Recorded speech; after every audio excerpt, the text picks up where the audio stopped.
Hello, everyone. Welcome back. Thank you so much for joining us today. My name is Brandon Crone, and I'm the Artistic Director of the new multidisciplinary arts collaborative, SafeWord. And it's my immense pleasure to welcome you to the first event of our Flip the Script Summer Symposium Series, Dramaturgy Now. Throughout the summer, we will be welcoming artistic leaders from across the country to speak in this three-part series funded by the Canada Council for the Arts. Each event will focus on different elements of storytelling that venture beyond assumptive colonial paradigms and amplify practices that liberate the artistry of dramatic creation. All three events are free to attend and will be live streamed onto our YouTube channel here. So make sure to stay connected to all of our social media platforms as we will be revealing more events over the coming months. And stick around because we will be officially unveiling our second Flip the Script event at the end of this panel.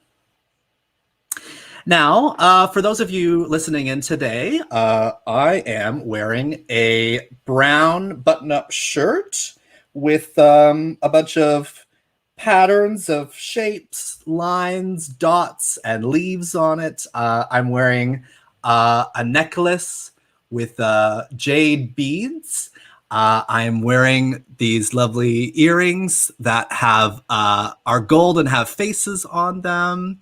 I have white skin. I have bleach blonde hair. And behind me is a gray wall. And I have two beautiful Benjamin Chi-Chi prints behind me of a goose and two sparrows. Today, we are fortunate to have our guests gathering today together in this cyberspace from across Turtle Island. I invite our speakers to tell us where they're all joining us from. And anyone in the audience watching, please feel free to let us know where you're tuning in from in the chat box. We'd love to hear from you.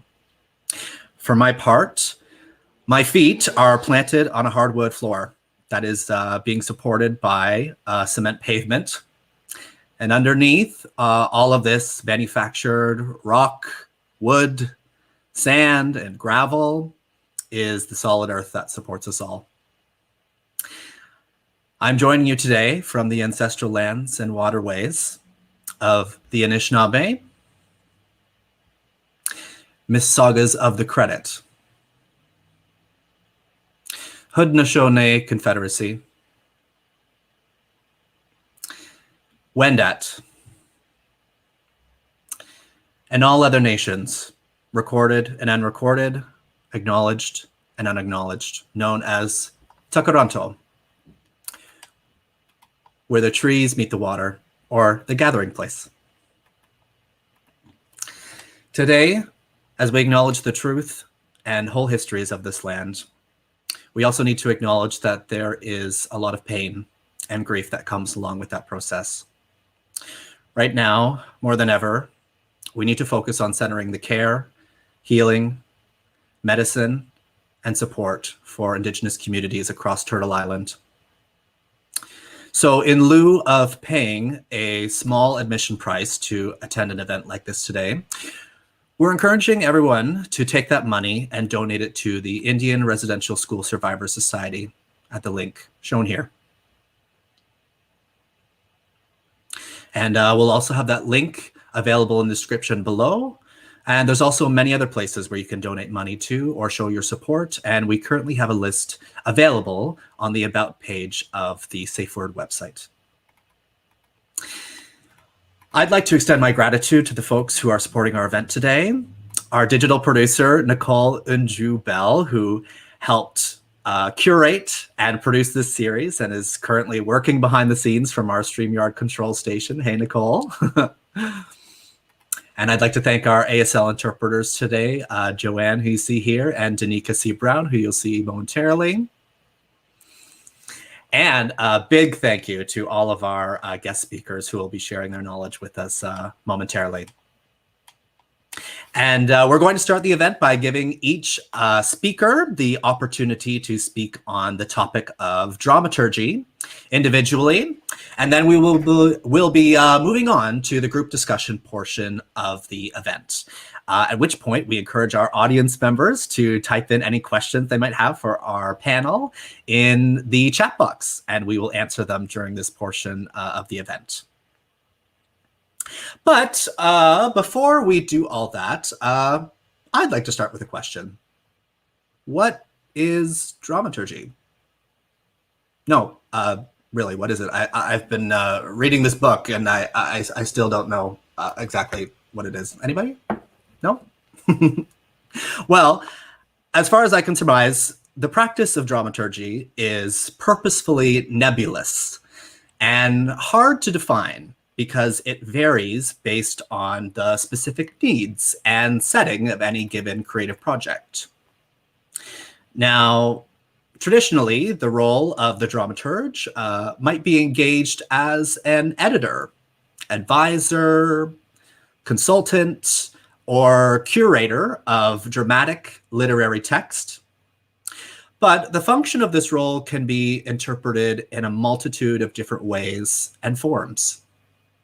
Taking a non-definitive approach to dramaturgy is at once liberating, but can also be problematic if we're not asking important questions, such as, who is assuming the role of the dramaturge? What is their relationship to the material? What relational or institutional dynamics are present? What assumptions are being made about how a particular work should be developed? When are you actually helping, and when are you getting in the way? So, in the interest of situating this work in our present cultural context and looking beyond the assumptive colonial paradigms, we've invited 4 artistic innovators to share their own reflections on the topic of dramaturgy and to explore the question, what is dramaturgy now? So, enough from me. It's time to introduce our first speaker. Sadie Berlin is a published author, a writer of theater texts, and a performance artist.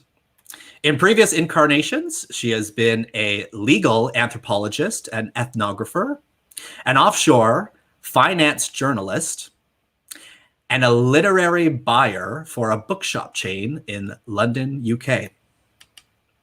In theater, Berlin is known for her work on cultural dramaturgy, and from 2019 to 2021, Berlin worked at the lab of the Stratford Festival as a dramaturge and curator, and sometimes director and producer of digital projects.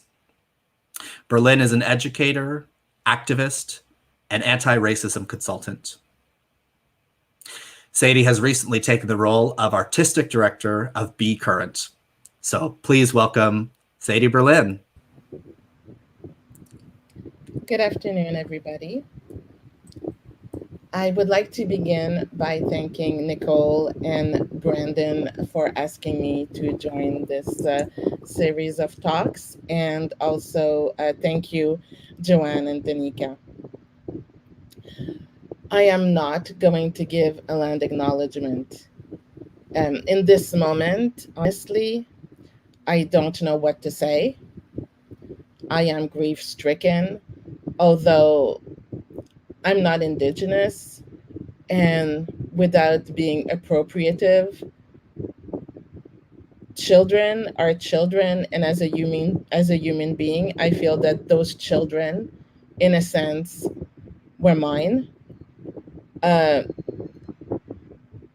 are lost, and their loss is incalculable. The loss is a crime. The loss is part of a continued attempt at genocide. I am a settler, and today, personally, in this body, I feel I have not earned the right to give a land acknowledgement today. I honor the land. I honor its original guardians who still defend it. But I must do much, much more. And before I introduce myself, I'm going to begin with a little preamble. Last year, I had a student who sent me a YouTube link, and it was made by some kids who were doing some kind of sketch comedy. And I think the words Jane and Finch were somewhere in the title. And it was set in that neighborhood. The performers were speaking in English with what to me sounded like an accent. And I have been thinking about how not to talk about accents because I feel that it's a way of othering people. Please don't tell me that I have an accent. I learned English in my late teens, and I did 3 university degrees in English. White people keep telling me that I have an accent, so I know. But going back to Jane and Finch, I could hear that this was English. And yes, I know about Creoles and patois, but these people were speaking English. But the shape that the words took as it came out of their mouths, I had difficulty recognizing them. There was obviously a lot of slang in there, but I was filled with sadness. And I thought of Shakespeare. And for a good long chunk of my education, I was taught to embrace, revere, and submit to the genius of exotic words, exotic accents, exotic slang, and the exotic thoughts of a white man who lived on another continent 500 years ago.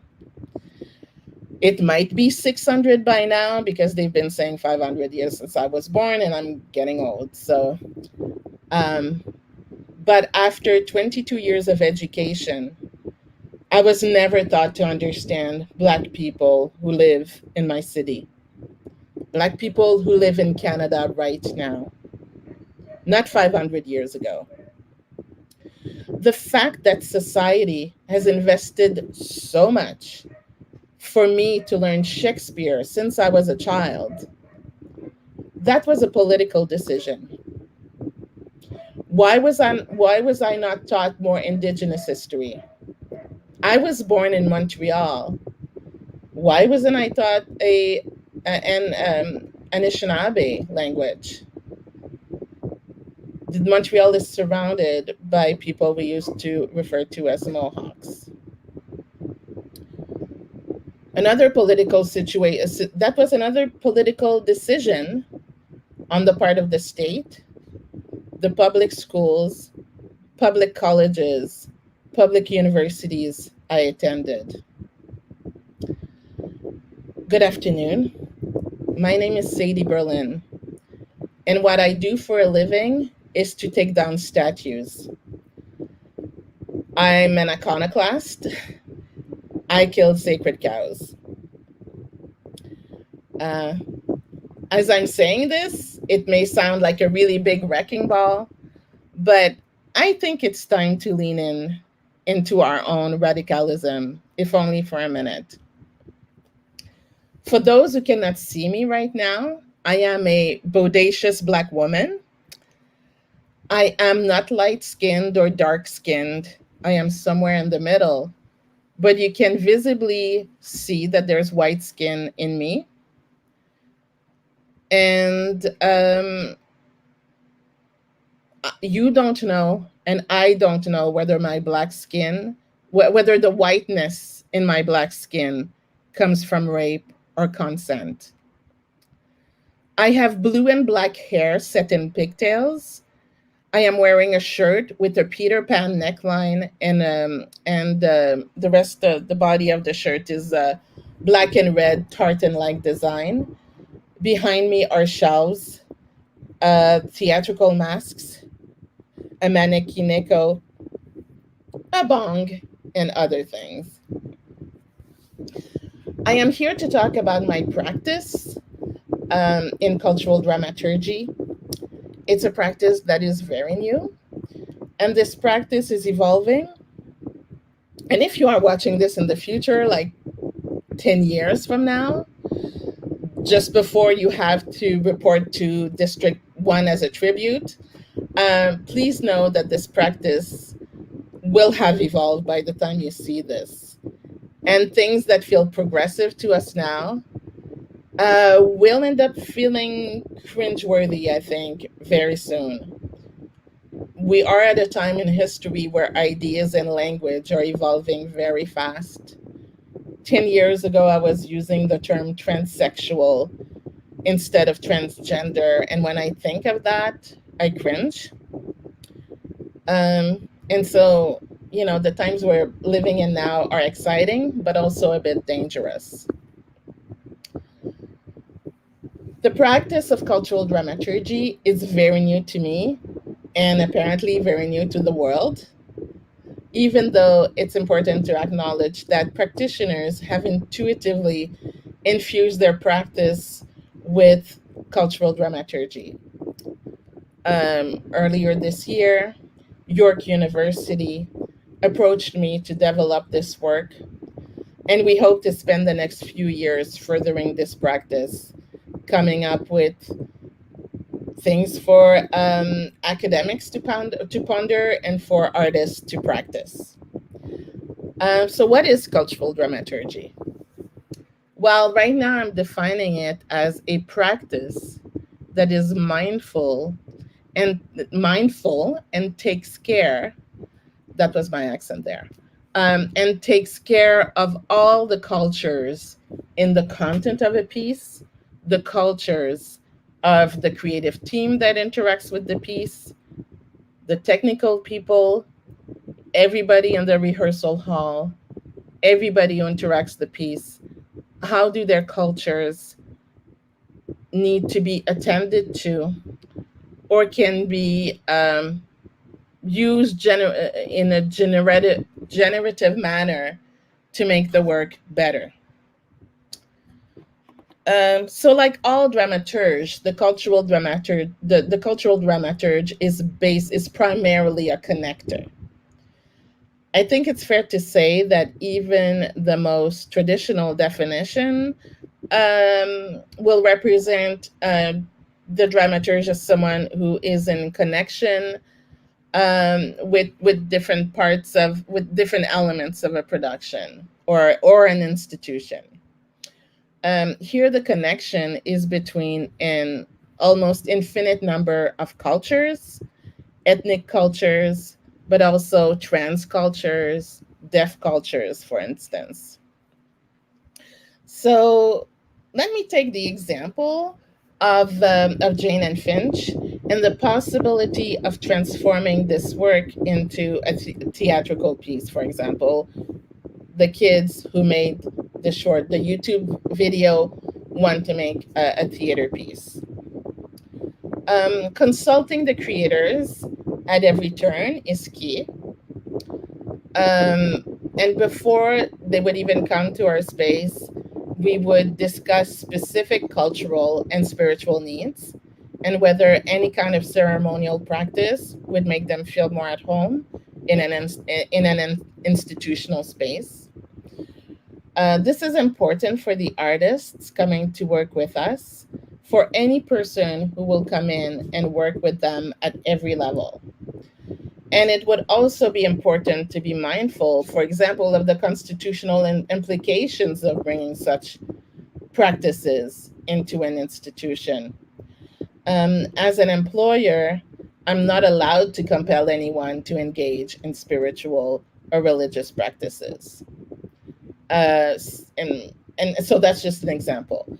We would also possibly bring a consultant a third party with knowledge of the cultures at Jane and Finch, and who could also, again, be a connector between the creative team and between the creators from Jane and Finch and the rest of and the cultural dramaturge and the rest of the team.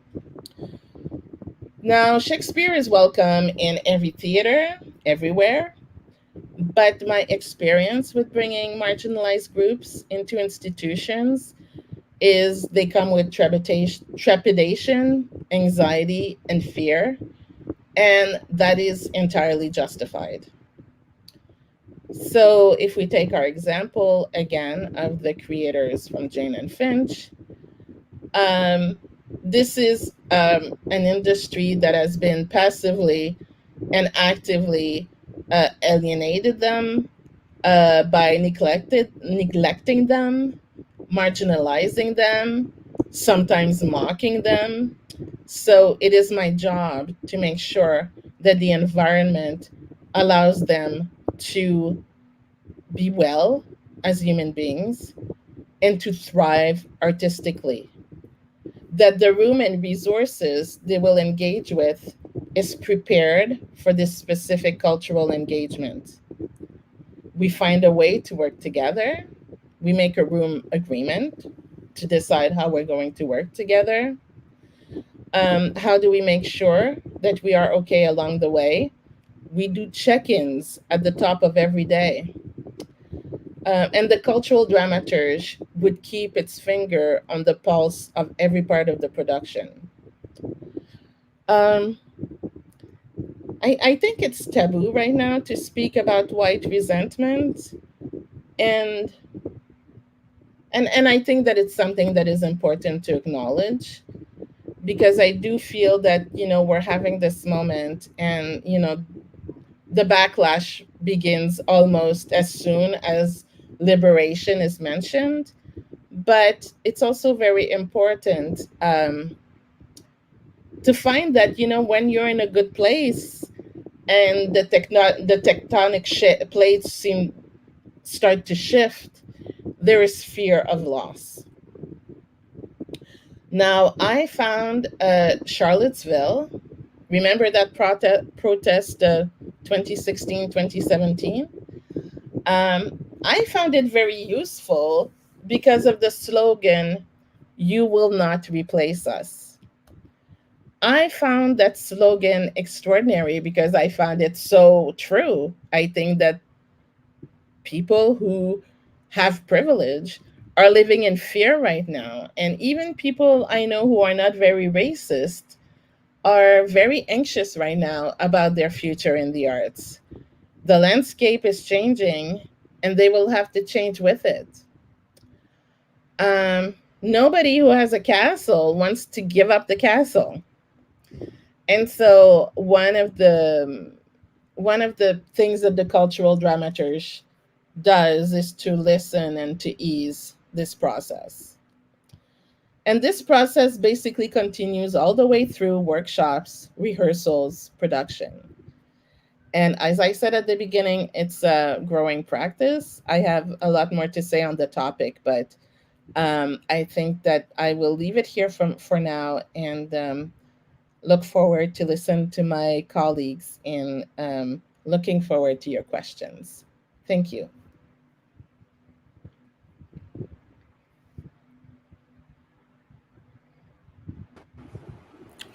Oh wow! Thank you so much, Sadie. That was incredible. Thank you for your knowledge, your truth, and your fire. Like, thank you so much. And I really appreciate that you you mentioned like owning our radicalism, right? Like I'm definitely feeling that vibe, and I'm sure a lot of our audience members is feeling that spirit. So thank you so much. And yes, looking forward to continuing this in our group discussion afterwards. Thank you. Wonderful. So without further ado, it's time to introduce our next speaker. So Taiwo Afolabi, PhD, is an assistant professor in the University of Regina's theater department and a representative for the ITI UNESCO Network for Higher Education in the Performing Arts. He is an applied theater practitioner scholar working across a variety of creative and community contexts. His practice and research interests include research ethics, theater and education, theater and policing, decolonizing dramaturgy, and art leadership. He is the founding artistic director of Theater Emissary International Nigeria and a research associate at the University of Johannesburg, South Africa. Please welcome Taiwo Afolabi.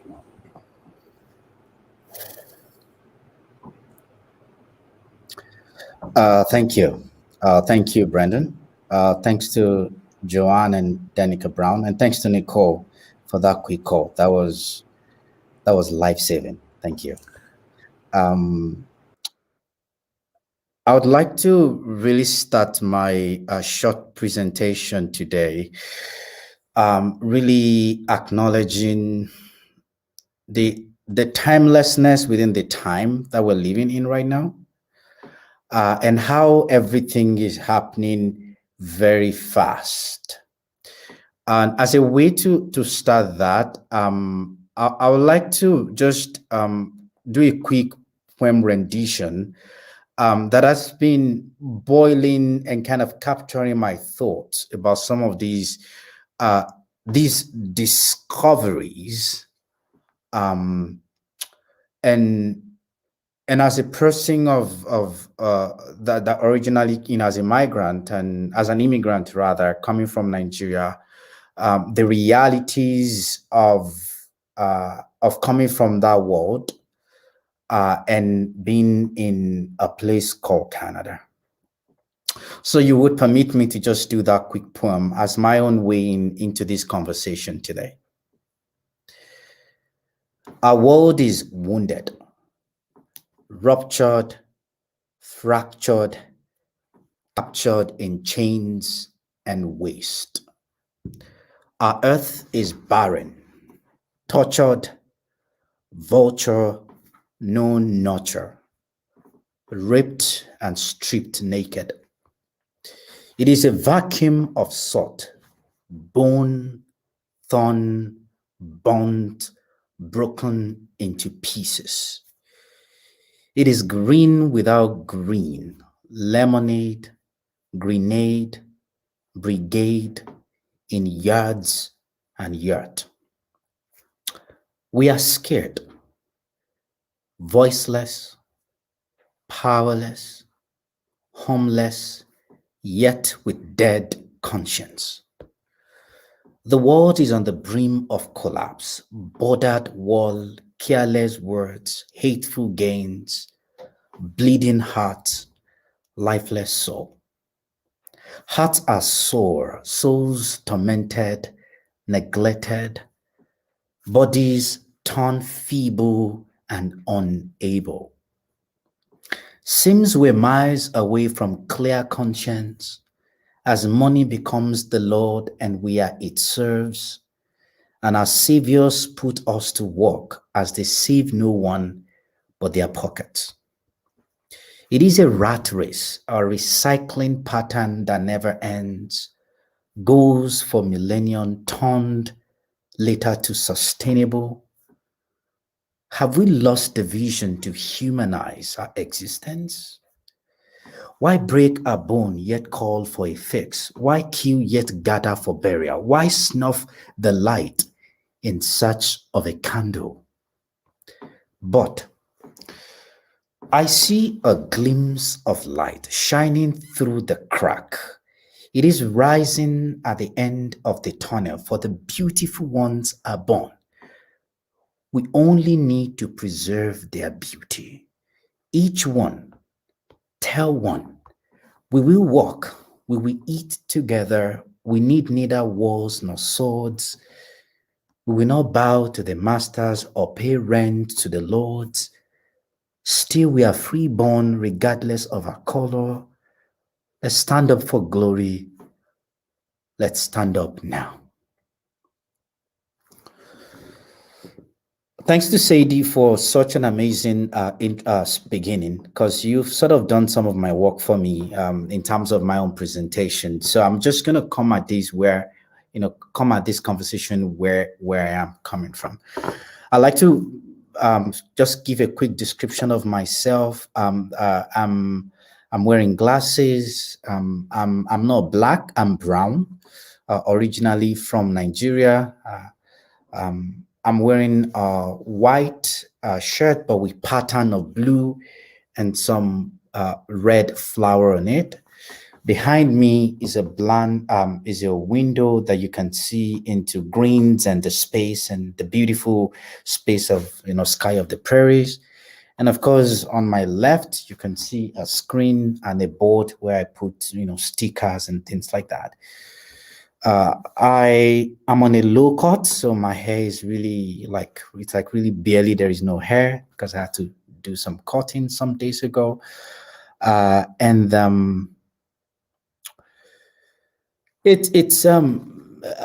like what's on the table. And I had to just scrap my presentation just to really speak to dramaturgy now and where I am coming at this conversation. My practice is what is called applied theater.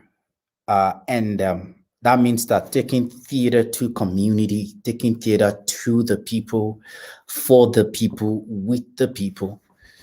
I also want to say that because I'm coming from Nigeria, where my practice started, where economically is considered as developing, and that means that there are many developmental issues that need saviors to come and help us, which ironically, when you come to other parts of the world, it has developing as it is in the global south. And that's because my understanding of development is that it's not in the economic sense, but really it's in understanding a widening of our horizon and intellectual ideas, and creating a system where we embrace and build empathy to humanize. So I'm coming from a place where it has always been development, or something has always been done to us, not to us doing it to the others. So in education, many things are dumped at us. Definitions are given to us. What this is given to us. A director, the definition of a director is given to us. Dramaturgy is given to us. It seems we're not even given an opportunity to define things by ourselves. And so when you're coming from that perspective, it's always different from when you're the one doing it to the other. So I came at the word dramaturgy back. I did my undergrad in theater art at the University of Jos, and that's where I first came at the word dramaturgy. And as a composition, a representation, of dramatic, composition on stage, and all of those definitions. And I remember that for me growing up, I couldn't even speak my own language in my secondary school, primary school, because the goal is for us to be English-fied. The goal is for us to learn English. And so that's why at times it's a lot of struggle. I connect what is happening in some degrees here in Canada to some of those places that have been colonized, like Nigeria was colonized by Britain. With the indirect rule, and some other part of West Africa by France, with policy of association, assimilation, then later turned to policy of association. So my practice as an applied theater person and somebody that came out of that historical understanding of colonialism and its connection to the other part of the world and the present iteration of colonialism in form of neoliberal practices and globalization, capitalism, all of those things. My coming at every single thing is, first of all, thinking there is something, there is always an alternative. One. Two is that I want to hear the voices of the other versus the voices at the center. I want to hear that which is on the fringe. So, as a applied theater practitioner, I go to community, I engage with their stories, and invariably, the work of a dramaturg, many times they are the one doing it. So, my understanding of dramaturgy comes from that idea of community dramaturging, that they have an interesting and many times if better understanding of relationship to the material than me. They have understanding of the historical and at times the even ideological and philosophical connection to the materials than me.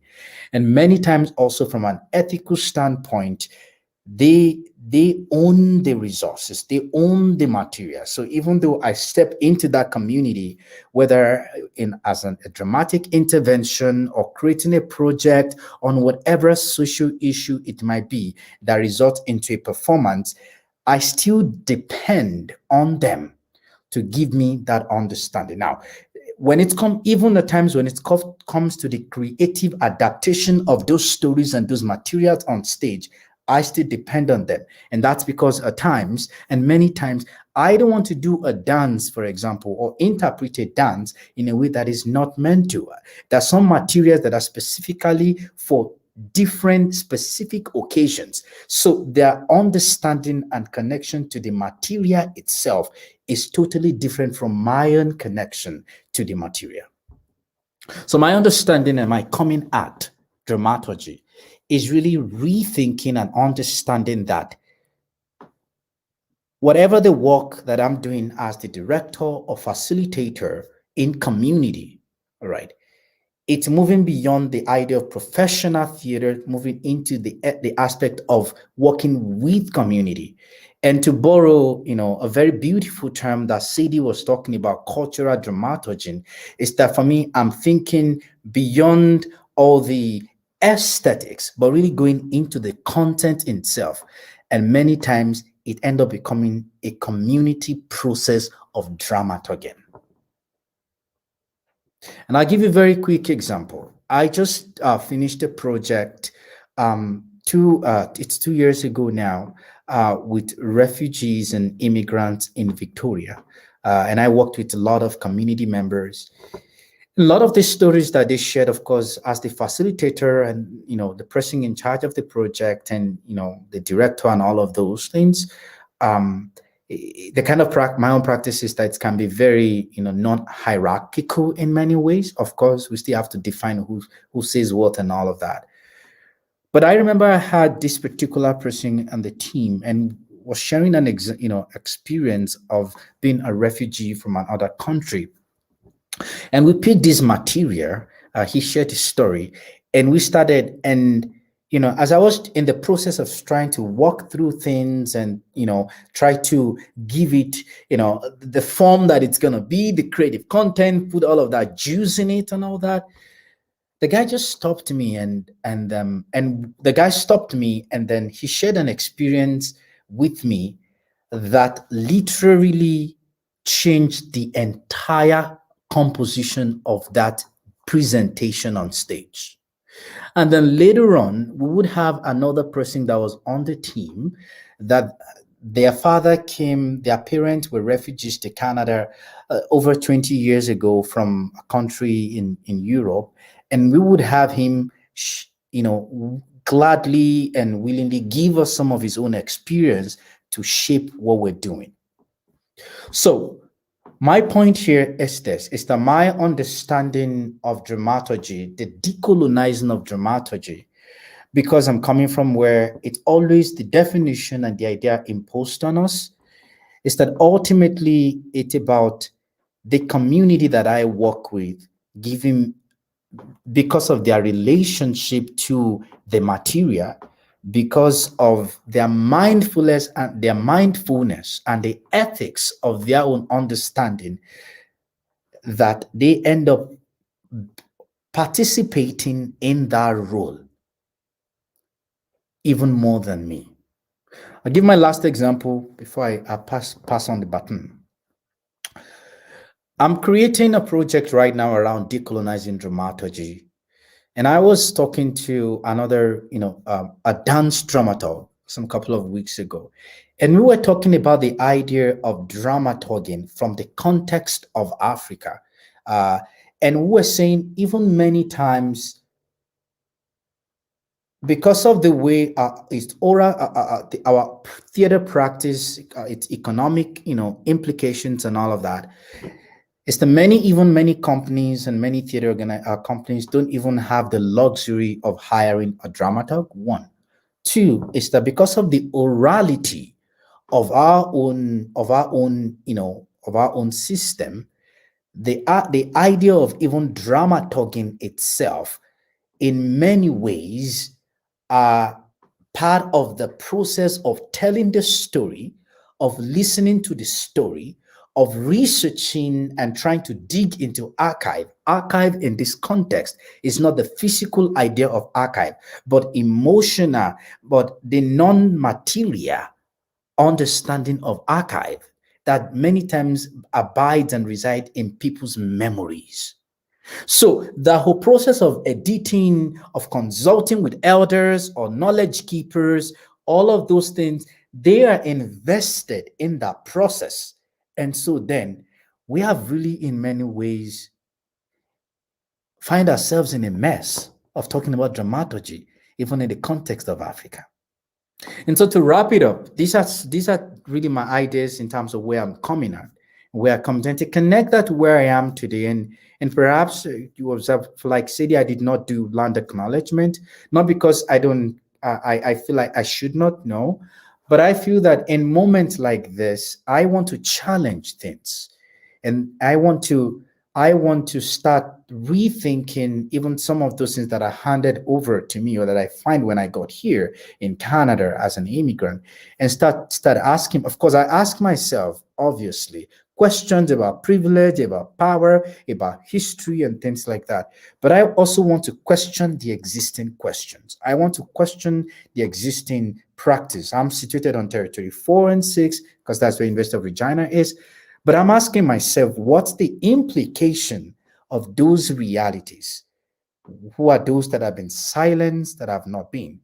And to connect that to the idea of dramaturgy that I'm saying is that I think that for me is really understanding how I have been intertwined with the existing practice and how I can untangle those practices in meaningful ways. I'll drop it at that, and I look forward to having your questions and your thoughts as we move forward. Thank you very much, and over to you, Brendan. Wow, thank you so much, Taiwo. That was incredible, powerful, poetic, inspiring presentation. Really appreciate that, and I love that you made this connection of bringing the professional to community, and particularly brought up orality is so pertinent to this conversation. So I'm really excited to continue this in our group session. So thank you so much for sharing your knowledge today. All right. So I would love to introduce our third speaker. Davey Samuel Calderon is an emerging director, curator, writer, producer, drag artist, dramaturge, and settler on the unceded territories of the Coast Salish peoples, Musqueam, Tsleil-Waututh, and the Squamish Nations. And he is the co-founder of New to Town Collective, which is an emerging theater collective. And Davey is the playwright for Big Queer Filipino Karaoke Night, which was presented at the 2018 Vancouver Fringe Festival and had a reading at the 2020 Tales of the Flip Side Festival. A Body of Constellations, and the short film Run, which was at the 2018 Vancouver Queer Film Festival. And currently, He is the Playwrights Theater Center's Dramaturge of Public Engagement and the resident curator for 2021's Revolver Festival from Up in the Air Theater. And also the dramaturge for MSG2's Before They Cut Down Our Tree by Jenna Masuhara from Vancouver Asian Canadian Theater. So it is a great pleasure to welcome Davey Samuel Calderon. Kumusta? Hello, everyone. I would like to first say thank you to my colleagues, Sadie and Taiwo, because their words resonate truth. And where we are, especially for myself as a queer Filipinx second-generation settler here. And I think what they've been saying is, with all the pain and the need for uprising, the need to overturn the system is something that I feel like we're all taking leadership on. And that's the commitment that we're going into, especially as we talk about dramaturgy. So again, thank you, Sadie, Taiwo, and also Brandon and Nicole for having me.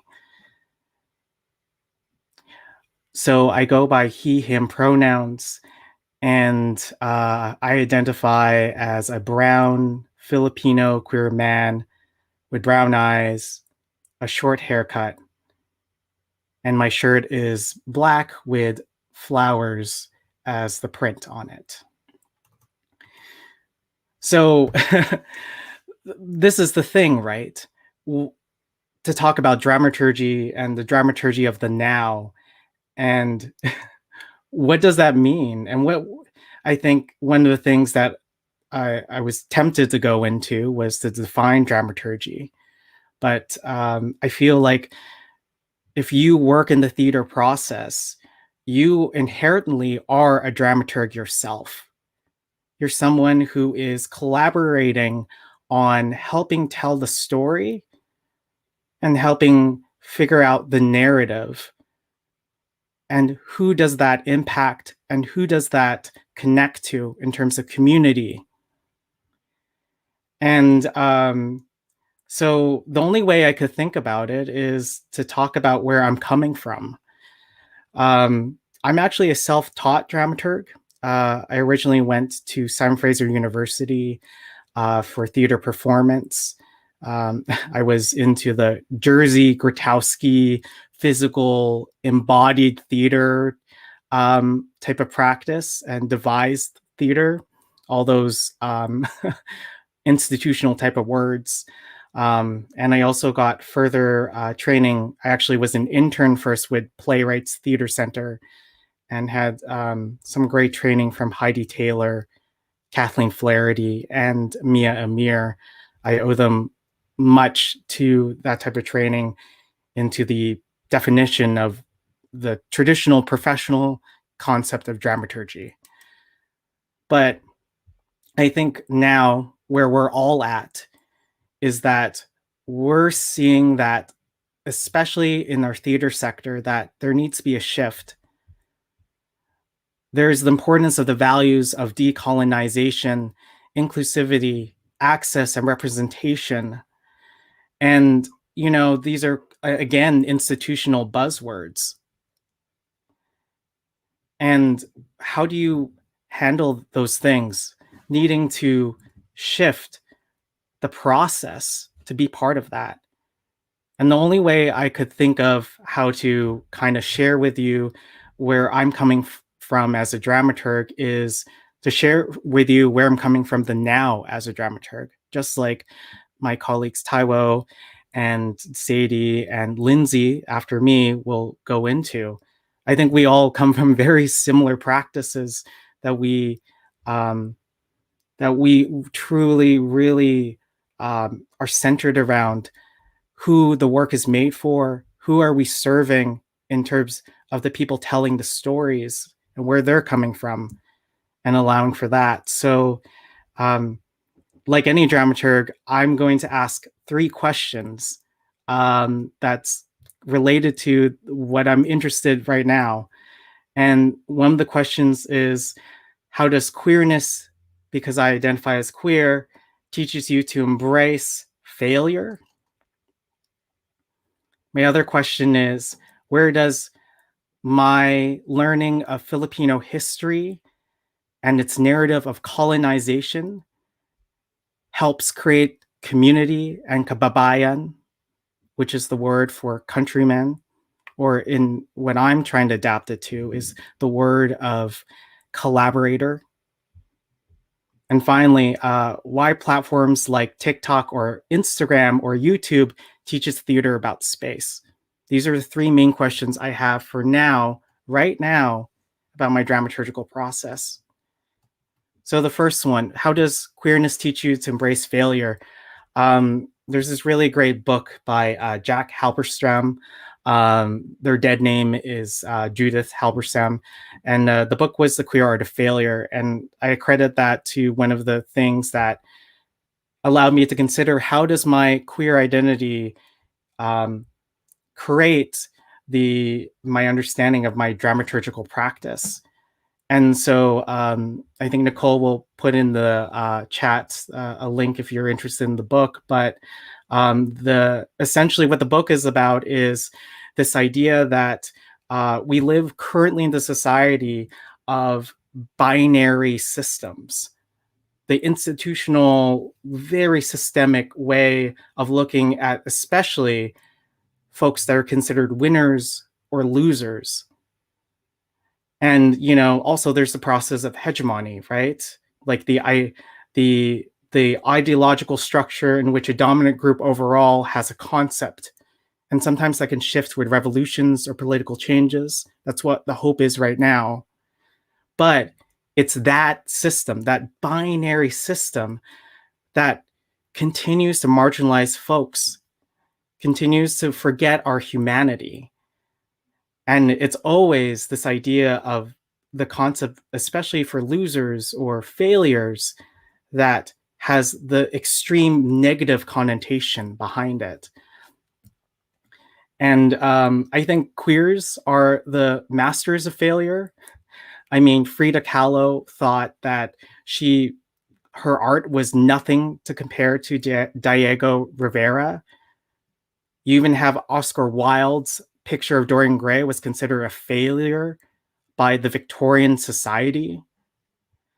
And I think what I love about this concept is that Halberstam is encouraging us to consider that failure is not positive, is not the dominant narrative of negative, that failure in itself is a way to create circumstances of creative flourishing, an alternate pathway, just like Taiwo was talking about.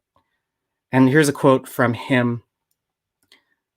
Under certain circumstances, failing, losing, forgetting, unmaking, undoing, unbecoming, not knowing may in fact offer more creative, more cooperative, more surprising ways of being in the world. In fact, if success requires so much effort, then maybe failure is easier in the long run and offers different rewards. And I feel like theater artists are in the best places, especially in creating new works, telling new stories, to embrace failure.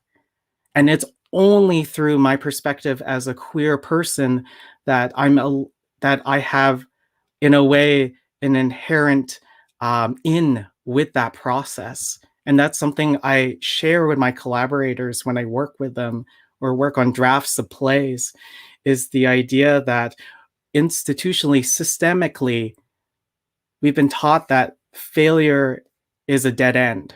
And in reality, it's not. It's actually just the beginning. So consider that, failure, as just the beginning. And the next question I had was, looking way back for myself, is Filipino historical narrative of colonization and the creating community I'll start with the Filipinx polymath writer and revolutionary Jose Rizal, who said, "He who does not know how to look back at where he came from will never get to his destination." And that's what we're facing right now. We're being confronted with the horrors of Canada's colonial past. Right now, it's actually Filipino Heritage Month, Indigenous History Month.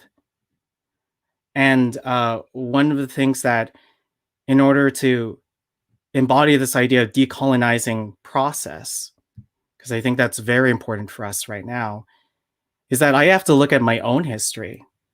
You know, Filipino history has 500 years of Spanish European colonization, and as well by American cultures as well. And it's in the recent learnings that I've done through folks like Chandu Calver, who's an Igorot tribal activist from Damayan, BC, now based here. And also folks like Kirby Arulo, who has an amazing YouTube channel. You should check it out if you ever want to know more about Filipino history and culture. That because of this knowing about my history, I now can embody for myself, what does it truly mean to create decolonized processes, especially in theater making, especially in dramaturgy. And you know, I'm not going to claim any Indigenous connection to my bloodline, but I think because of pre-colonization at the Philippines.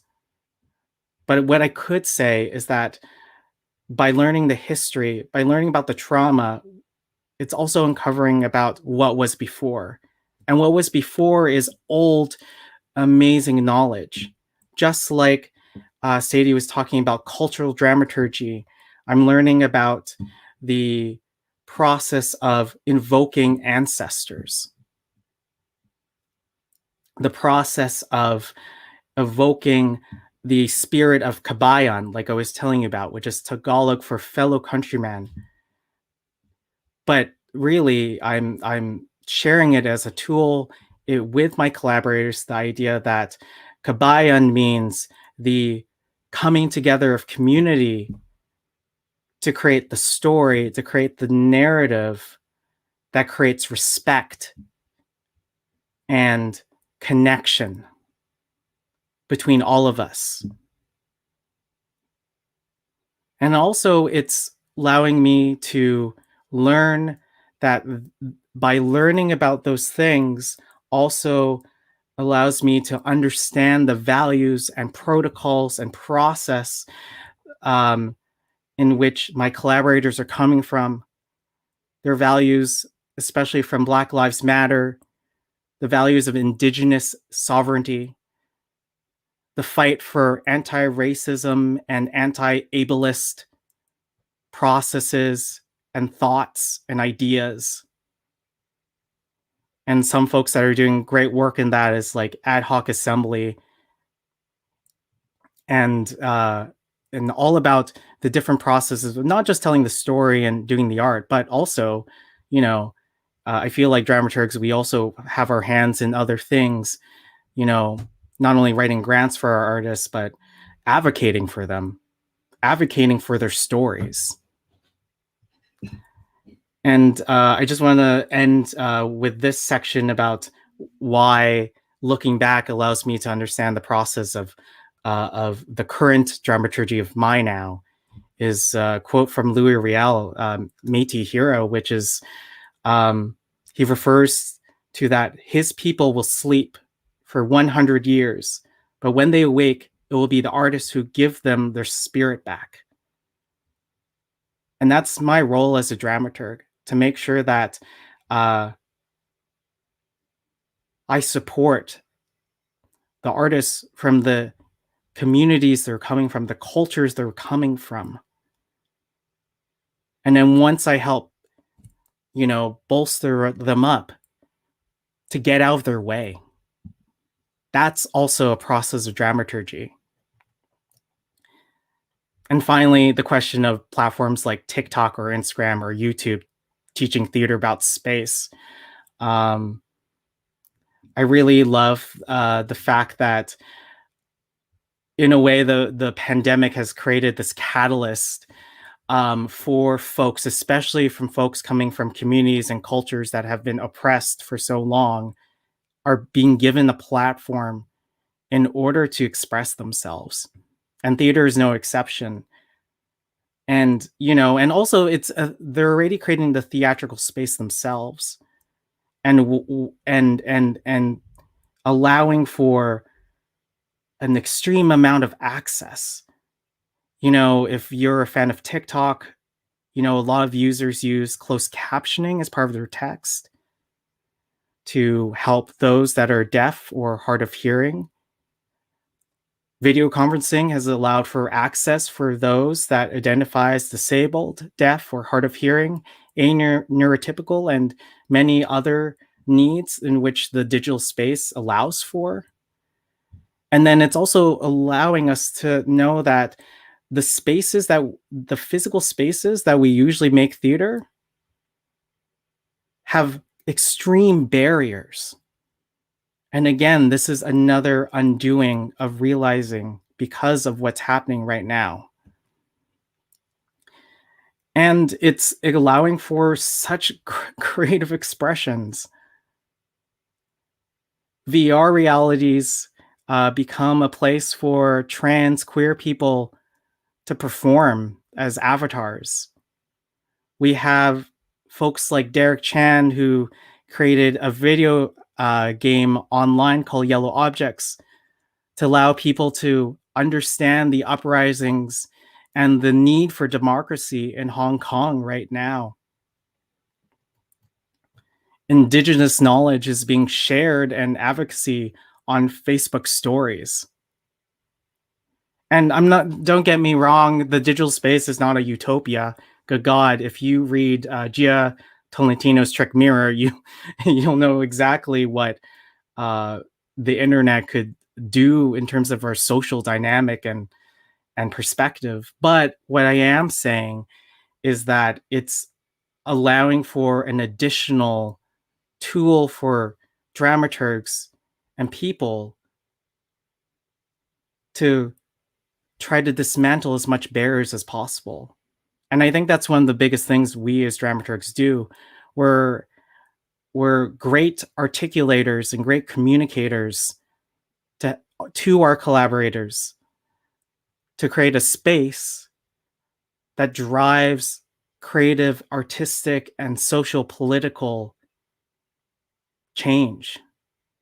I was on a panel on Thursday with dramaturg Jessica Schecht, who learned from her mentor, Deborah Little, and she talks in her dramaturgy about cultivating performance and space ecology. How do you dismantle the barriers? How do you allow for other possibilities to happen in order to create the most generative stories and art possible? And I'll talk about that soon with my colleagues, I'm sure. So here it is. I'll end with this, is that I think for all of us, we need to look into ourselves and also even look back to understand what is the now of our work, and to make sure that we are helping the people come forward to tell their stories, especially when they were stories that have been silenced in the past. And it's through this idea of, for myself, queer failure, kababayan, and the place where 14-year-olds do 15-second dances to pop music, that I would say are the questions and the places where theater is being created and other emerging dramaturgs and other theater creators are operating within right now. And then I'm again going to do the thing that dramaturgs does the best, which asks the question. So we talk about dramaturgy of the now, or we talk about the dramaturgy of the past. Sure, we talk about the dramaturgy of maybe the near future.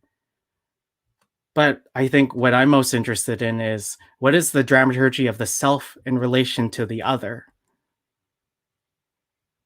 And that's exciting, because in that relationship, because I feel like theater is about relationship, is that allows the whole tension and celebration and room for failure and inherent queerness and access and ancestral knowledge, humanity, and love. So again, what is the dramaturgy of the self in relation to the other? How can we support and get out of the way at the same time? Salamat. Thank you. I hand the baton over to Lindsay and Brandon. Wow. Thank you so much, Davey. So many amazing, illuminating and exciting ideas you just threw down, and bringing culture and access. And I just particularly love that you mentioned failure. Just know, as through my own experiences of failure being the most transformative moments, and losing is the new winning. Losing is the new winning, but also losing is just being. Exactly. Absolutely. Thank you so much, Davey. I really appreciate the offerings you've given us to think about today, and we'll continue to do so in the second portion of this event. So I'd love to introduce our final solo presentation, and introduce the next speaker. So, Lindsay Lachance, Algonquin Anishinaabe, has worked as a dramaturge for over a decade and has a PhD from the Department of Theatre and Film at the University of British Columbia. Lindsay's dramaturgical practice is influenced by her relationship with birch bark biting and the Gatineau River. And she is also the director of the Animiki Creators Unit at Native Earth Performing Arts, which focuses on the development of new Indigenous works. Please welcome Lindsay Lachance. Hello, everyone. Hi, Brandon. Thank you so much for inviting me to be here today. And miigwech, thank you to my colleagues and the amazing speakers that came before me. My name is Lindsay Lachance, and I am from an Algonquin Anishinaabe family. I am here on the traditional territory of the Algonquin Anishinaabe, and I presence and look out to the Tenagagan Zibi, the Gatineau River today. I am very grateful to be here and feel like the folks speaking really helped to inspire me and lead up to some of the offers that I will put down today, especially thinking about the ways in which dramaturgy can so often be structures that are imposed onto us. And I like to think about my dramaturgical practice instead as being a way that we can embody our relationships that we carry with us into theatrical spaces. So instead of being asked to leave ourselves at the door, which is a very common theater practice, I'm looking at the ways that we can bring our relationships and our values into the space to work with us. I do have some images. I'll look to some specific examples and just speak really briefly about some of the ways in which I try to incorporate this relationship and values-based way of working. I'd like to begin by speaking a little bit about a play called Kamloopa.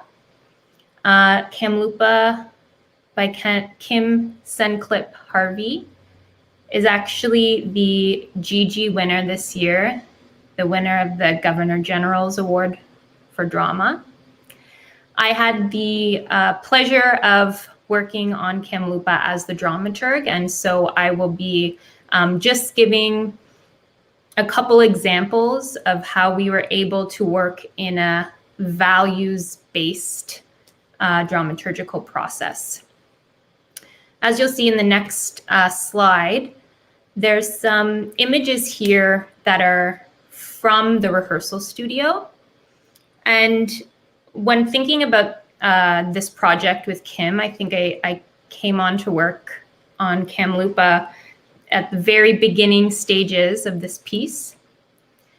And we wanted to create a world, do world building, that was really a space of Indigenous love and joy, and one that highlighted the life of contemporary urban Indigenous women. So one of the main offers that I made early on is directly related to my worldview as in Anishinaabe, as an Anishinaabe woman. And this is looking to the 7 grandfather teachings.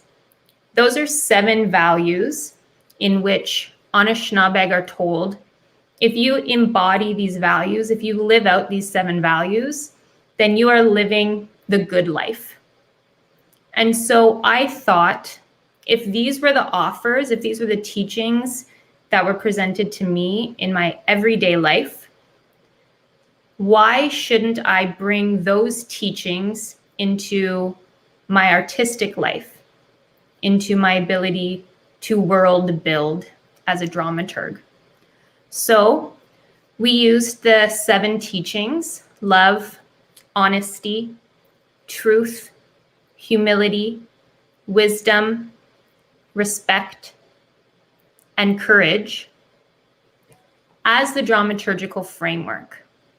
So we use this both during the script writing phases, but also as acting training methodology. So we would look to the script and we would analyze the world through these 7 values. So we would say, you know, where in this world are we lacking love? Is that a good thing or a bad thing? Where is this character lacking humility? How does that affect the overall world of the play? And this offer to use the values framework really helped to center an Indigenous perspective and approach to the work. So it allowed us all to arrive to this space thinking of a values-based, thinking of these 7 teachings, these 7 offers, instead of looking at a colonial structure that was pre-imposed onto us. Another way that we use those values, you can see in the following slide, is that we use them as daily check-ins as well, and as a way to guide us towards making these specific changes in the actual process itself. So here you will see that in attempts to indigenize and in attempts to center women in the process, we changed the language that was used when referring to the crew, to the practitioners, to everyone involved in the process. And this was a way to think of the piece and think of the process more as tending to a fire, as opposed to creating a piece of theater that had more of a capitalist side to it. So we weren't trying to get bums in seats. We were trying to honor everyone involved in the process as being able to contribute to holding and tending the fires. So fire igniters, fire tenders, fire holders, and fire extinguishers, so that folks who were involved in the piece were involved until the fire was taken out. So everyone was taken care of, was looked after, and was considered really vital and important roles, including, you know, stage managers and costume designers, box office folks, producers from all the different theater companies that were involved. So this really became a way for us to grab onto our process and really make the shifts that we wanted in order to better understand, even for ourselves, the work that we were doing. And this is an example of the fire zine that is included in the Kamloopa publication and was offered instead of a house program. So we, a student I had at SFU, actually, Kimmy Clark, created this zine that was at the performance of Kamloopa, and again, in the publication. So going back to rehearsals, which is in the next slide, we did a lot of work with the values outside of reading the script itself. So we would have check-ins where we would pull one of the values and talk about, if we pulled love, for example, because we had the 7 values written. And so someone would take one, read love, or read humility, and we would speak to how we were feeling that day for that specific value. This also helped us to set an intention and be in relationship to each other and to the work that day.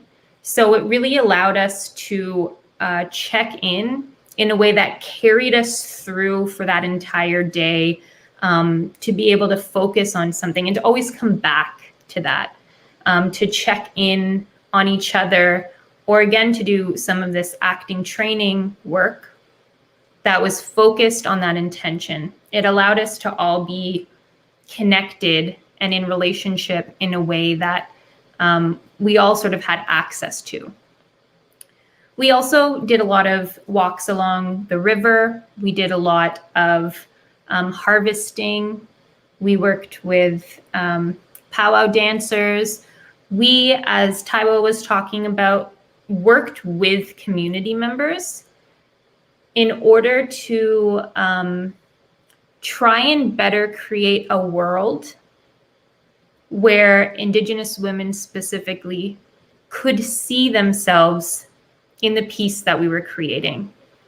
And for Kim, for all the collaborators, that was a really important aspect of the piece.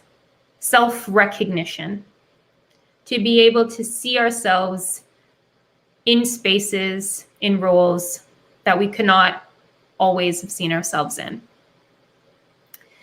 I'd like to briefly speak to another example as well of, well, actually there's some photos here that we'll just look through because I couldn't resist not to put in some pictures from Kamloopa, so we can go through some of them. And just to presence and to acknowledge the really amazing work. Yeah, we can stop at this image for a second. It's one of my faves, of Indigenous theater makers now, wherein a lot of the work that happens, so a lot of the process of checking in, of values, of talking about the land, where we come from, the ancestors that walk with us. It's in those conversations that certain aspects end up in the script. So briefly here, the 3 women characters are presenced. They are accompanied by 3 different animals.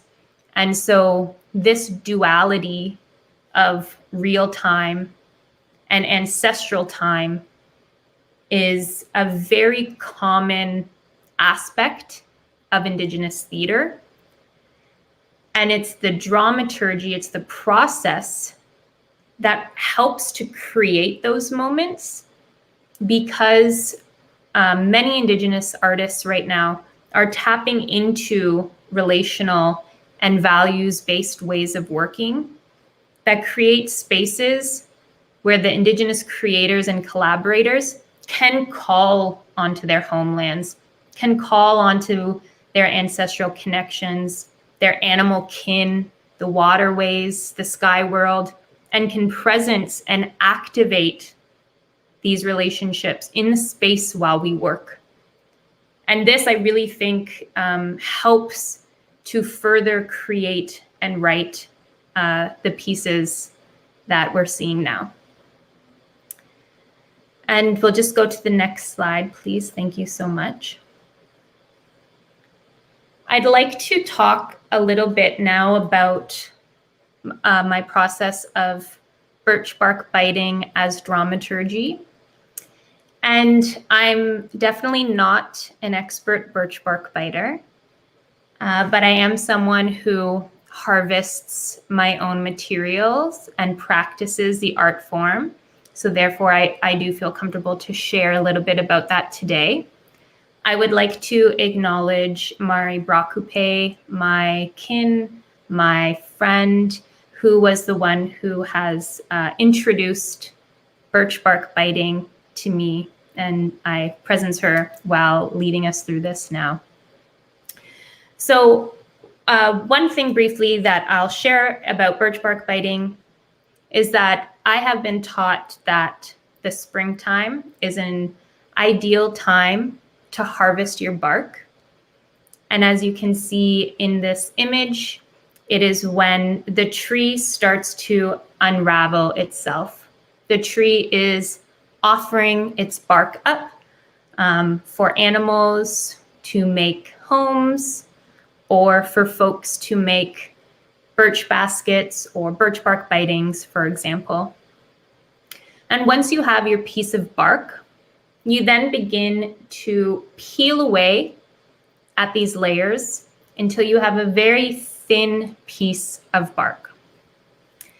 And this peeling process is one that is actually very land-based in itself, because we're able to be in constant relationship with our ancestors, the birch tree, with the landscape and the land around us. So we'll just go to the next slide, please.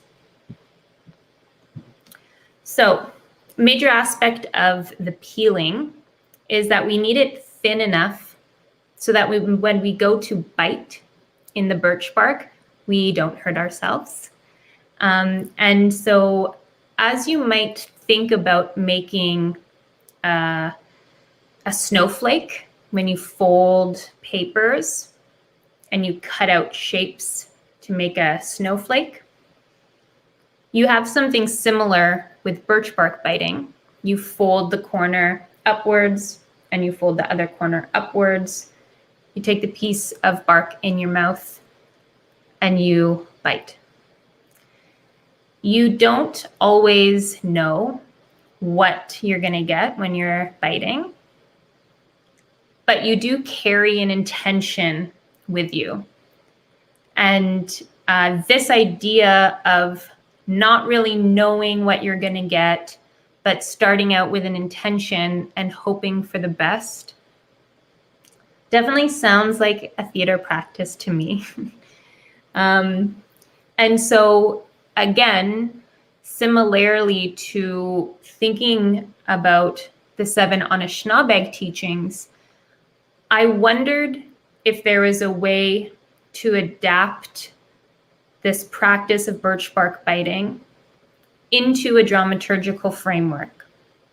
So for me, the teachings of birch bark biting have actually translated into a process for me, one that I've identified as intention, layering, folding, deep listening, resurfacing, or emergence.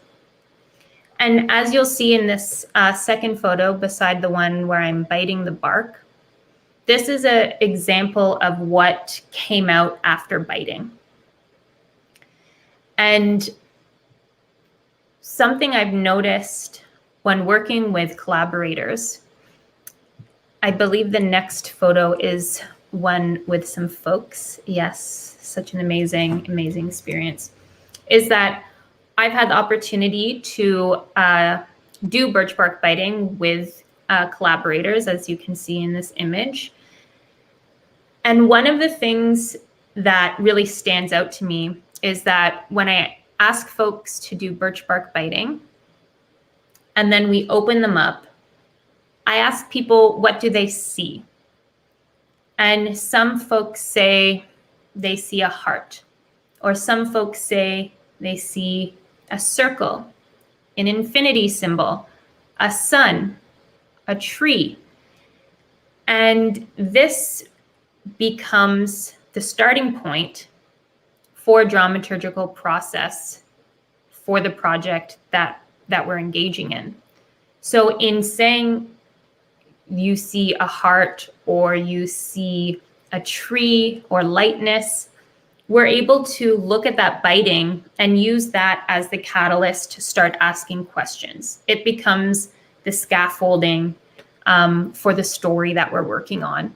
So again, we can use this and ask, where is this world lacking light? Where is this world lacking tenderness? So we don't even need to ask questions about how do we change the conflict, or, you know, what's our rising action in this scene. We're looking at a land-based practice that is being created from the body and the intention of the biter. And so for me, that's really a way of investing in processes that come from the self in relationship to the land around them, and to this intangible spiritual way of connecting to the land, to the earth, and to each other. And there's one more image that I wanted. Here's one from that is actually bitten by Simon Brakupe, who is one of my elders and amazing artist, just to show, again, more close up, some examples that we could see in birch bark biting and how this could help guide the conversations in a workshop or the conversations that we want to have to build this world. And again, when thinking about structures that are imposed on us, this next image is of the Gatineau River and birch trees behind it. This was a gift for my son's birth by Mari Brakupe. And when I see this image, I see a dramaturgical framework. So like we could see with the Freytag pyramid, our classic dramaturgical structure, I really encourage collaborators and folks that I work with to look to their own structures, to look to their own cultural material, to look to their rivers, to look to the trees that they know, and to find a shape, to find an entry point into their world that we can use as a starting point to build a dramaturgy that's specific to who they are and where they come from. And I just wanted to presence and share some of these aspects of myself with you folks today. And I look forward to speaking as a group about these offers. Miigwech, thank you.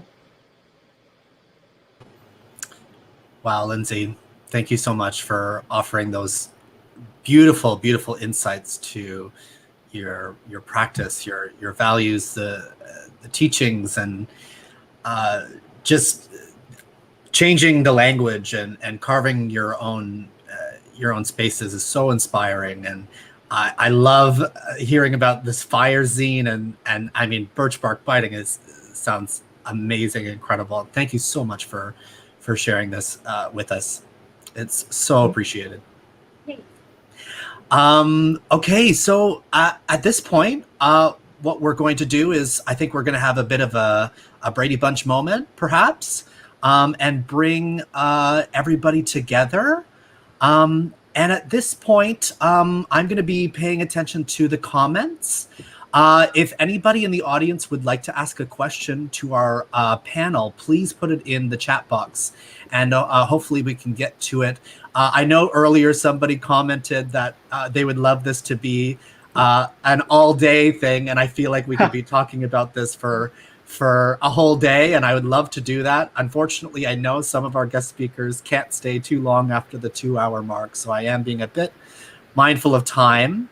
But I would like to start actually by opening up the floor to our 4 panelists. And just after hearing all of these amazing 4 presentations that you've all given today, does anyone want to ask a question or comment on anything that we've heard up to this point?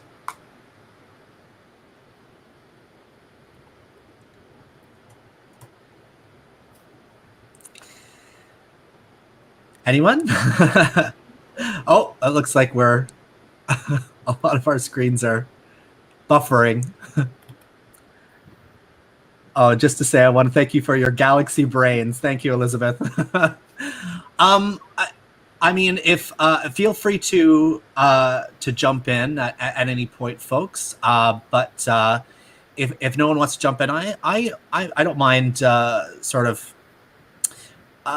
because I mean, we talked a lot about how sort of the system of dramaturgy is inherited, and this is a practice, and the word dramaturgy is what we're using to define our development practices. But you folks have brought much more expansive definitions to this role and this practice, and I'm curious to know if anyone has any experiences they'd like to share, or any ideas in terms of how we can take these ideas and we can influence them at an institutional level.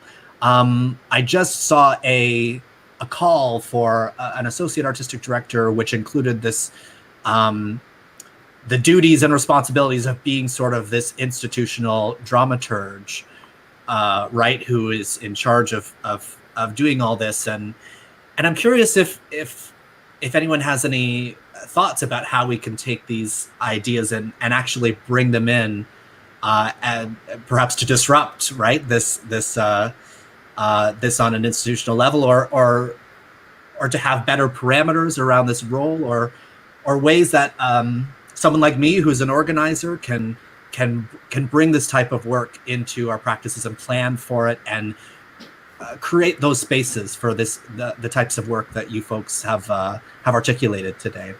Anyone can feel free to muse on that if you'd like.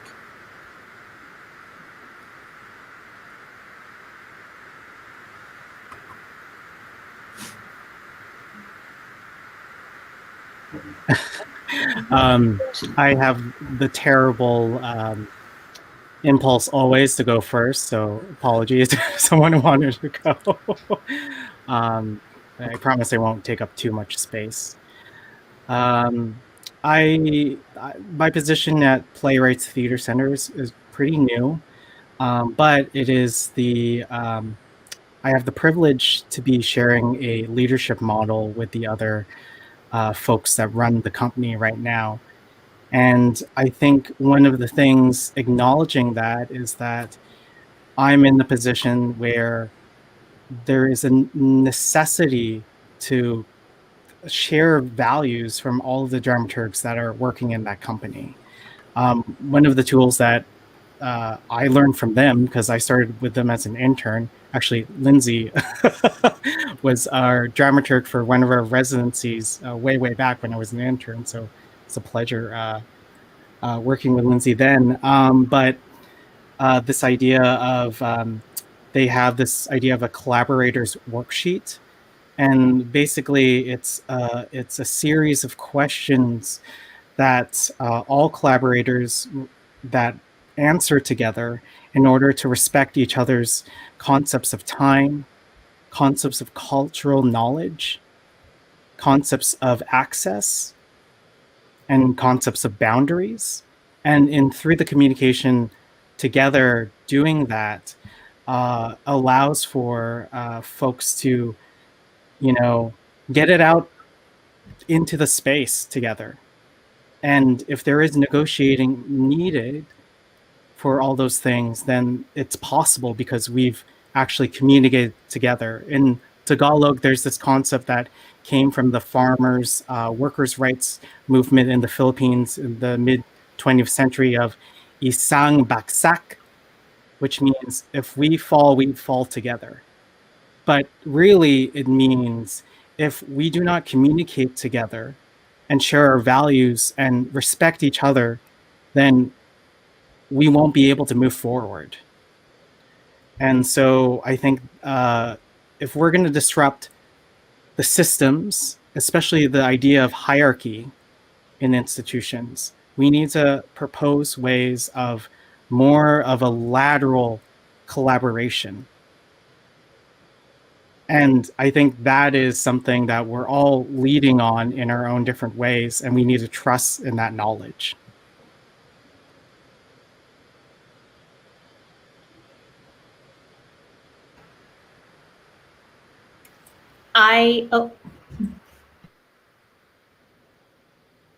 You want me to go ahead? Perfect. Yeah, go ahead, Lindsay. That's fine. Go ahead. Thank you. Sorry, it wouldn't be a Zoom, or it wouldn't be an online panel if we didn't interact like that, right? I guess I wanted to make an offer from a academic institutional perspective. I have also worked as a university professor in theater studies, as well as Indigenous studies. And one of the assignments that I ask is for folks to identify their values. And I actually find that to be one of the most difficult and almost like teeth pulling. I'm not sure if that's the right example, but like it's a really difficult assignment for students to be given, because so often they come back saying, well, how can I answer that, because I can't put I'm not allowed to write in first person, or how can I be objective about this assignment when you're asking me to think about my own values. And I find that to be really almost like sad and discouraging, because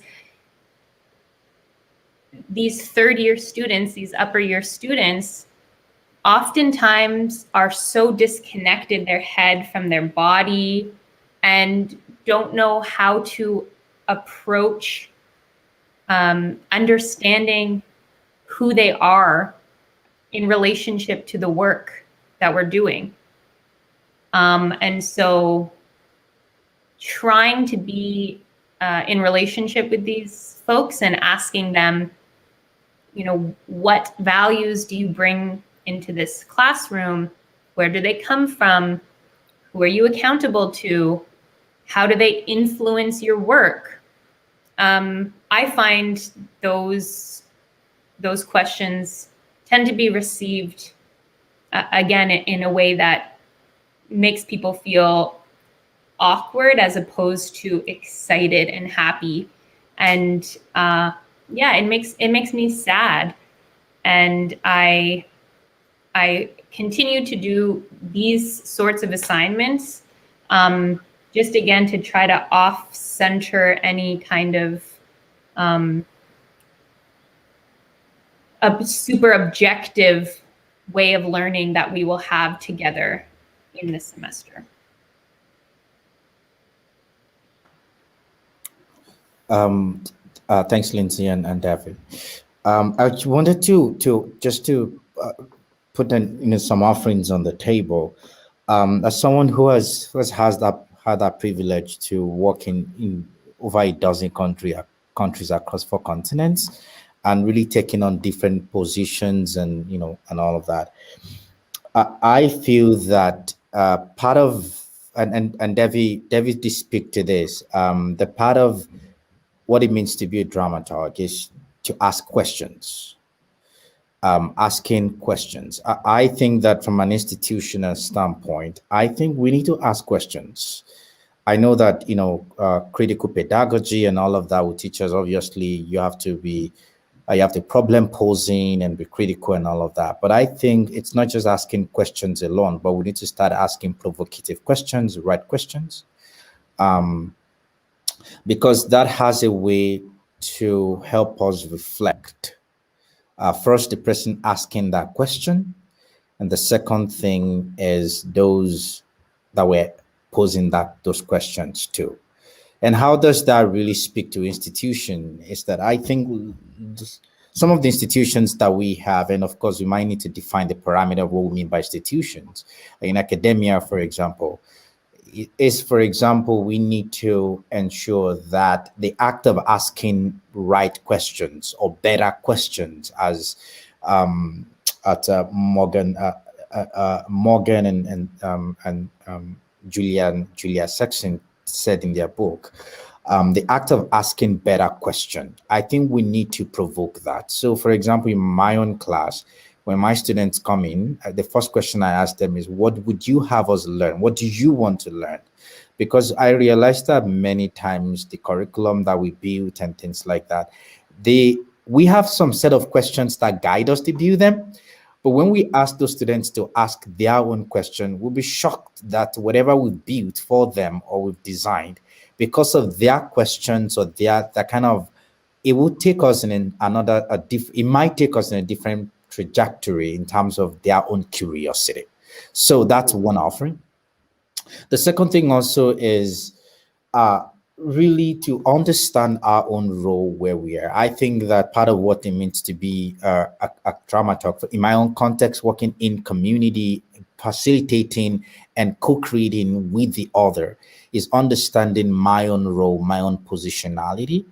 And as much as that is important, is also to understand how my positionality affects Lindsay, affects Devin, affects Sadie, because we're not by ourselves. And I think that some of these idea of positionality with and all of that is that knowing that as an institution or the institution where we find ourselves, is that how do we reflect first on ourselves, and then how does that connect to the other? Those things change the power dynamics in many ways. Those things bring to the table, these are conversations that we're having. And I'm speaking specifically in terms of education now. It changes the curriculum that we teach. It changes how we look at workforce. It changes how we hire. It just changes so many things when we start asking the right questions, better questions, when we start putting ourselves in that positionality in relationship to the other. I think the third point I want to mention, and I'll pass on the baton to the next person, is I think that we're always compartmentalizing things. And I understand my own practice is different. I'm coming from an applied theater where it's always about the community. And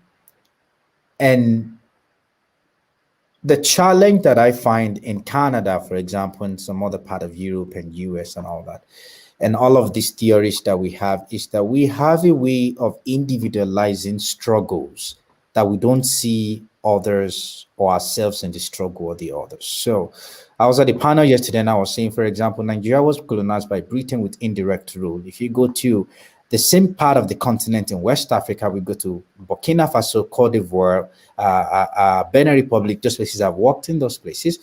The reality is that they were colonized by France. They used policy of association and then later policy of assimilation before association.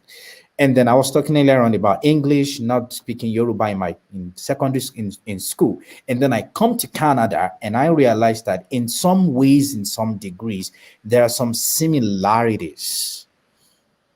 So I think institutionally speaking, we need to start ensuring that, again, education, like I defined it, that we need to start making those connections that my struggle, whether we're speaking of gender, whether we're speaking of religion, whether we're speaking of power, race, and all of those things, is there are commonalities in those things. And until we stop stratifying, we're not going to move ahead, because the oppressor will always want to divide. It's divide and conquer. That's the way it works. And as long as we continue to divide and conquer, whether by theory, whether by practice, whether we're privileging objectivity over subjectivity, whether we're privileging non-storytelling over storytelling, you see, those things for me, they all connect together. And as long as we keep stratifying and keep saying, well, that's different from there, and we don't see that at the heart of it all is dehumanization, I think that we're going to have the world is going to be the way it is. But once we're able to move beyond that, then the systems start changing, because systems are people are structures in place. I'll leave it at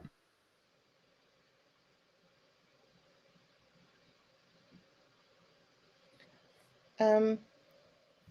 I was wondering if I could answer a comment in the chat.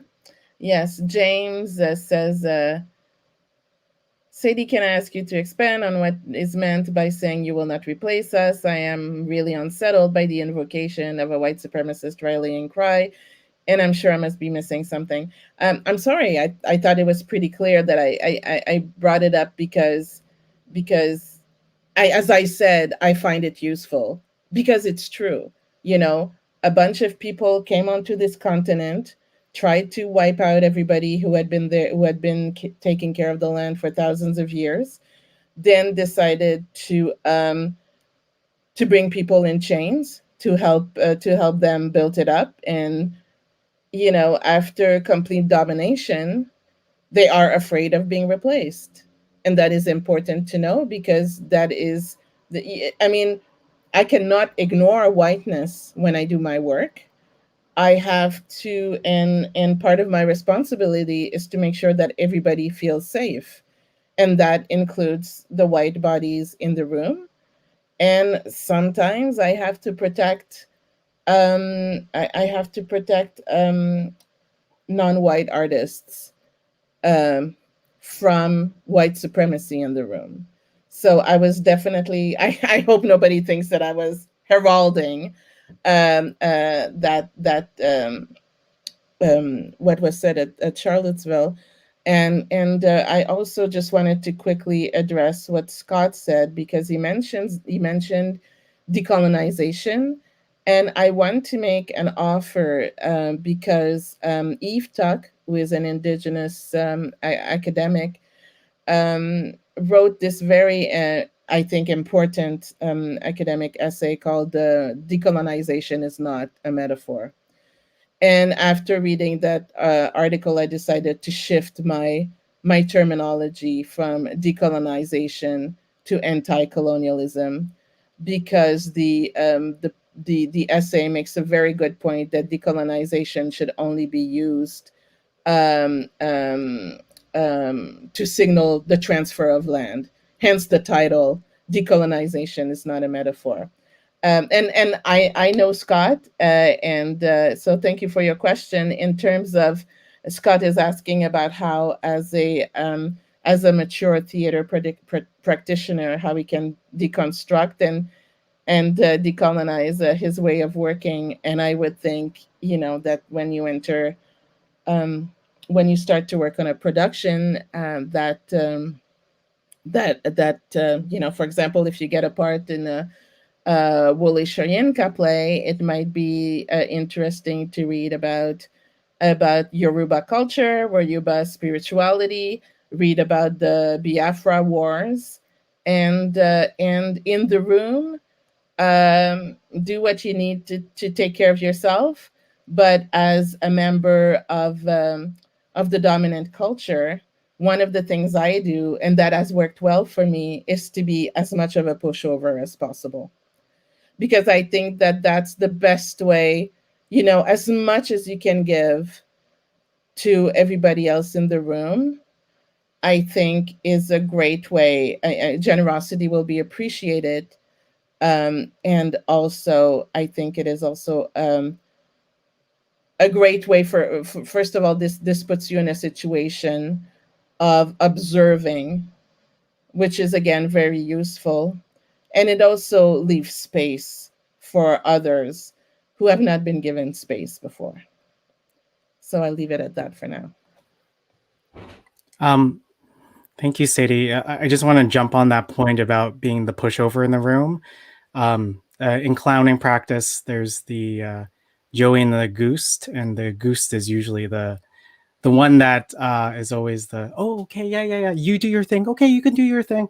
And I love playing that role in the room as well, because I think, because I'm also trying to answer some questions in the chat about failure and getting out people's way. Is that a paradox?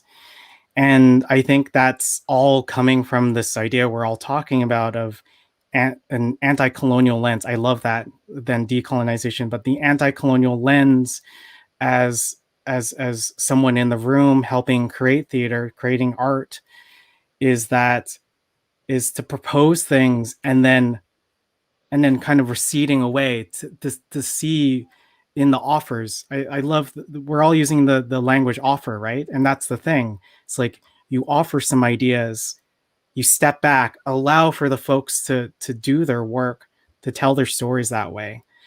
And also the idea that I think, like my colleagues are saying, is that because of the strong structure of that colonized type of training, I'm always also in a place of unlearning.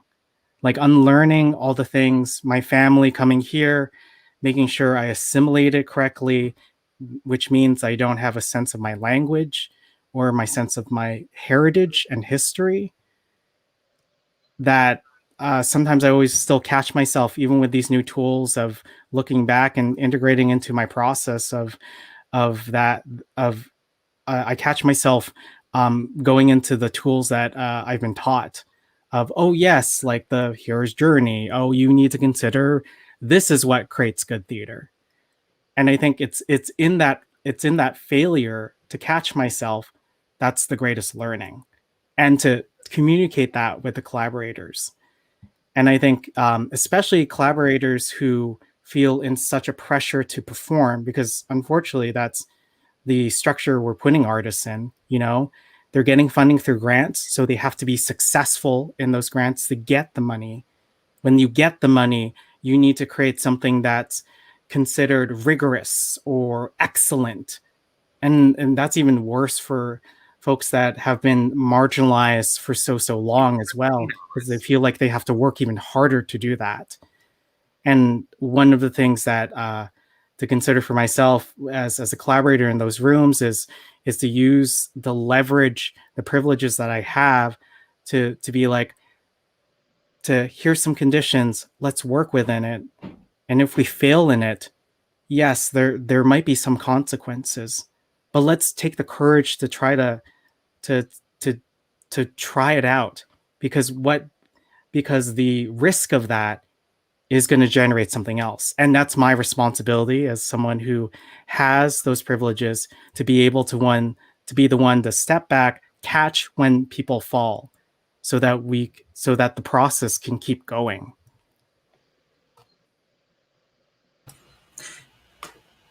Yes, thank you so much for that insight. At this moment, I hate to intercept at this moment, but I am just being mindful of time. So I just want to ask if there's anything as sort of a final thing that anyone on this panel would like to to communicate to this to our audience or during this event, I'll yield the floor to you now. If there's anything you want to sort of leave us on, and then I'll close this out.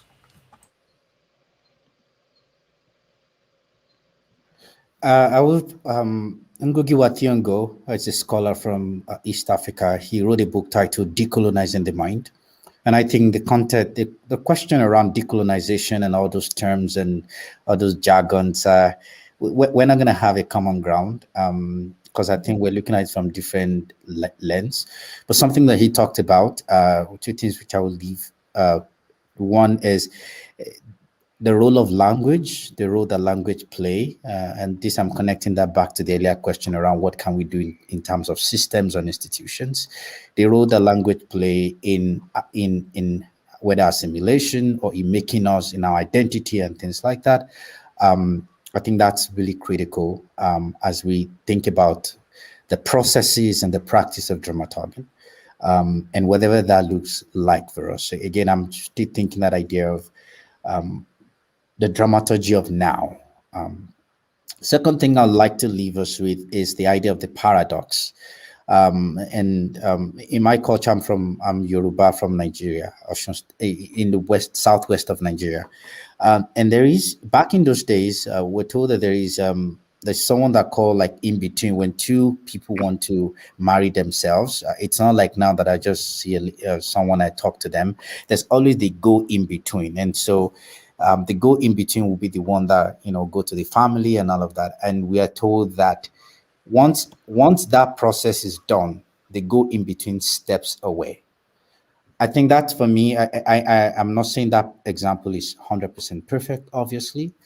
But for me, the idea of stepping away is that understanding what are the rules, what are the parameters, and when do I come in? When do I go slow? When do I go in? When do I rush in? When is it urgent? When do I go slow? When do I keep quiet?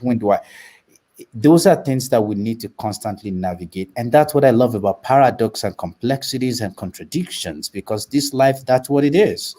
So I think that it's not just, for me, it's not getting it right 100%. It's ensuring that we're trying as much every single day that we get it better, not get it right, but get it better. Because when we keep getting it better every day, we will get it right eventually. So for me in community, when I'm working in community and we start, I don't work with text, it's device theater. So that means that I get people's story, I engage with people's story, I ask them questions, they come back to me, they ask me questions, they direct me at times, they refer me to things like that. In fact, they refer me to resources that are not even published at all. See, so, and at times they tell you, what, this is when you go, now this is when you, I think it's really in building those nuances in relationship that we can really engage with those paradox. And like I said, the goal is not for us to get it right. In my opinion, is to get it better every single day. I want to be a better me today than yesterday. And I think I will leave it at that. And I think that way systems and institutions can be better, even in our work as dramaturgs and the creative process. Thank you.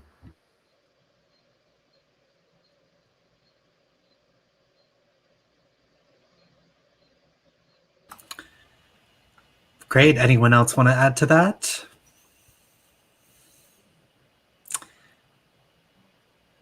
It's okay if we don't. We can just stay in our silence, and that's okay too. Well, this has been a fantastic conversation. I feel so full. I feel so inspired. I'm so grateful for everybody who's contributed to this event and shared their knowledge with our audience, and this has been wonderful. So I'm so grateful for everybody participating. I'm definitely going to be rewatching this again and taking notes. Even though I was taking notes, I'm going to take more notes. And and all these wonderful questions people have put in the chat there. Those questions are going to continue to be alive, and this work is ongoing. So we're we're going to continue on this path and hopefully meet each other again in these amazing full creative processes that we want to set forth. So with that being said, before we depart and close this out, we have some really exciting announcements to share.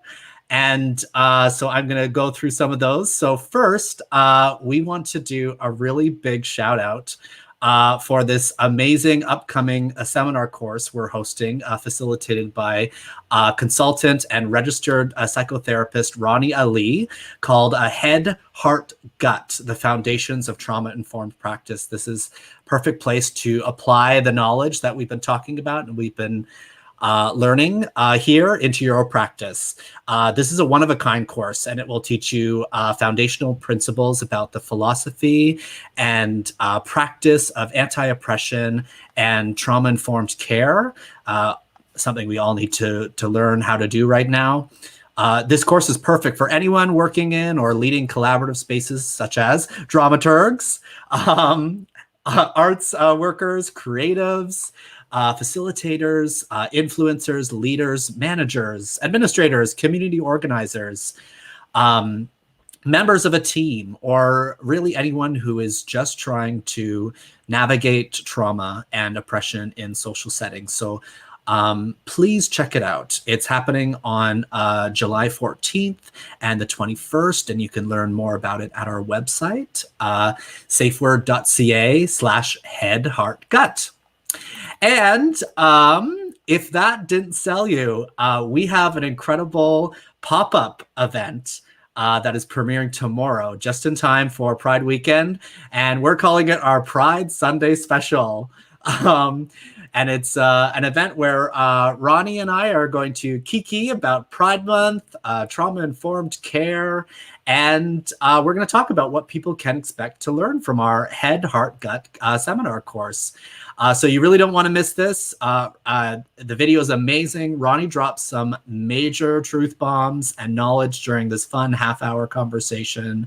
It'll definitely get you in the Pride spirit this weekend. So we'll be releasing it on our YouTube channel here tomorrow. So I highly recommend that you check it out and brace yourselves, because for a big announcement, we are officially unveiling the second event of our Flip the Script Summer Symposium series. And here it is. It Takes Two. So we are going to be talking to two collaborative writing teams. So the event features Amy Lee Lavoie and Omari Newton, the authors behind a new play called Red Bone Coon Hound. And we've also got Nick Green and Andrea Scott. And these are the authors behind the play Every Day She Rose that premiered here in Toronto at Buddies in Bad Times. And these dynamic duos are going to share their experiences working collaboratively together and offer advice on writing about sensitive subject matter, but as a pair. And finally, we want to remind everybody to please visit the Indian Residential School Survivors Society website and send them a donation. It'll only take you a minute, and they really need your support right now. And lastly, I just, again, want to thank Taiwo, Sadie, Davey, Lindsay, for being an amazing panel of speakers today. And I want to also thank Nicole, who is our digital producer, who's been making us all look great behind the scenes. And I want to thank our ASL interpreters, Danica and Joanne. Thank you both so much. I want to thank the Canada Council for the Arts for funding this initiative. And I want to lastly thank our audience for joining us today. So stay tuned for more events this summer, and we'll see you all next time. Have a very safe weekend. Bye.